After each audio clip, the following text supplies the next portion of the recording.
Sa ibang balita, 5 personalidad mula sa India, Laos, Myanmar at Pilipinas katanggap ngayong taon ng Ramon Magsaysay Award, ang tinaguriang Asia's Premier Prize.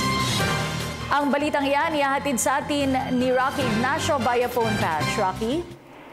Yes, maraming salamat, Cathy. Kinilala ni Pangulo Aquino ang natatanging kontribusyon ng 5 personalidad na tinanghal bilang 2015 Ramon Magsaysay Awardees, ang parangal na inihahanay bilang Nobel Peace Prize ng Asia.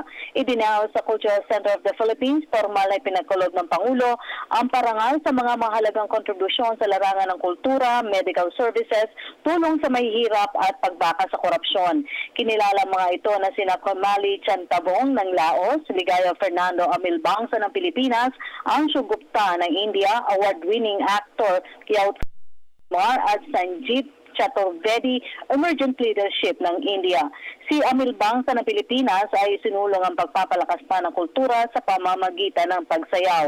Ayon sa Pangulo, isang extraordinary okasyon kung saan mahigit 50 taon nang nakalilipas ng ilunsad ang pagtatanghal sa mga natatanging kontribusyon ng isang individual. Katulad niya ng pambansang bayani na si Dr. Jose Rizal, ang 5 binigyang parangal ay hindi nagdalawang isip na protektahan ang mga kultura, pagbaka sa kahirapan at korupsyon. Narito ang naging pahayag ni Pangulong Aquino. Transcended the individual perspective.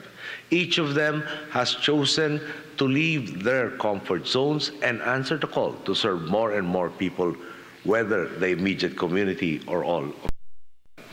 To our awardees, you have all faced formidable opponents, from corrupt employees and officials in government to the phenomenon of widespread poverty and inequality, and even to the way that time erodes our most valuable traditions. But you were not daunted. You have persevered and continue to persevere in order to protect justice, basic human rights, and our cultural heritage.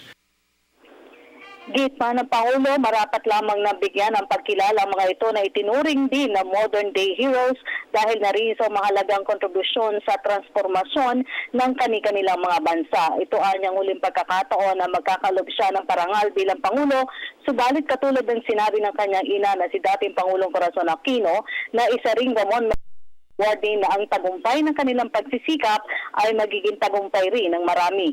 Ang Ramon Magsaysay Awards ay pinagkakaloob bawat taon bilang pagkilala sa naipamalas na integridad sa paghahatid ng serbisyo publiko ni Magsaysay, ang ika-7 naging Pangulo ng Pilipinas.